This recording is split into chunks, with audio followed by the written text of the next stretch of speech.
So I want to talk about what are all of the different ways that we could develop a new concept for opening a wine bottle.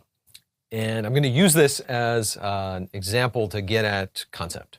I'm going to specify the function for this exercise as translating the cork. And I want to sort of brainstorm what are all the ways that we could potentially translate the cork and get at the wine. So the typical solution that people might have come first to mind would be the corkscrew. Then I'm going to pull the cork out using the screw. And if I start there, I might actually start by asking myself, what are all the other ways that I could pull the cork out? One of them might be that I could suck the cork out rather than by putting a screw down into it. I could do so by surrounding the neck of the bottle with a low pressure environment and pump the air out of the encapsulated area, and then in so doing pull the cork out. Similarly, I might travel further down the road and look at pulling the cork might lead me to pushing the cork out. I can think about shaking the bottle if this is a carbonated beverage and using the carbon dioxide that's released to actually create pressure inside the bottle and push the cork out from the inside. Or I could actually inject gas into the bottle and that air grows in pressure, which eventually pushes the cork out of the bottle. So the central idea that we're talking about here is the idea of solution neutral, that if I phrase the problem around pulling the cork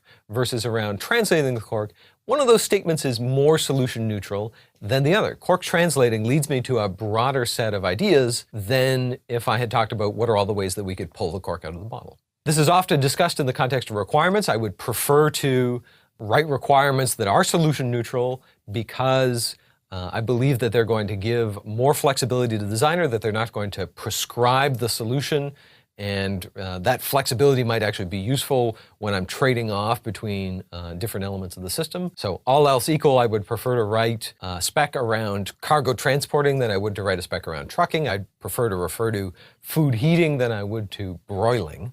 The challenge with this that I'm going to describe is solution neutral is actually not an absolute property of the system. Solution neutral actually exists on a hierarchy here where the idea of cork translating is in fact not the most solution neutral discussion I could have had. So if we were to start brainstorming again about different ways of opening the wine bottle, I could actually talk about destroying the cork, which was never captured in my idea of translating the cork. So if I were going to give the team a directive to destroy the cork, they might come back with ideas about burning the cork. They might come back with the ideas about melting the cork.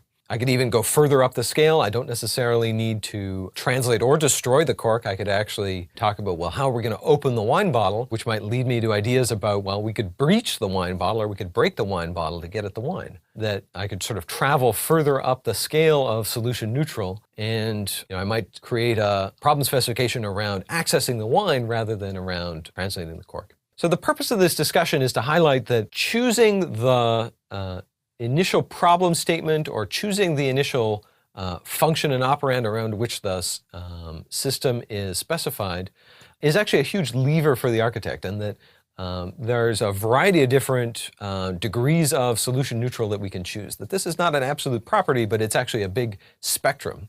And that choosing where on that spectrum to be is going to influence a lot of the development of concepts and a lot of development about architecture. That if I wanted to enter a new market with a novel product, that I might be willing to spend more time up front sorting through a whole bunch of different concepts, and that I might specify a more solution neutral function to begin the process with. Or by contrast, if we're an existing market and we need to respond to a competitor, I might narrow or make more solution specific my original function so as to bound the team's exploration and so as to get them to a solution more quickly. And this is going to be an important lever for the architect as we get into the discussion of developing concepts and developing architecture.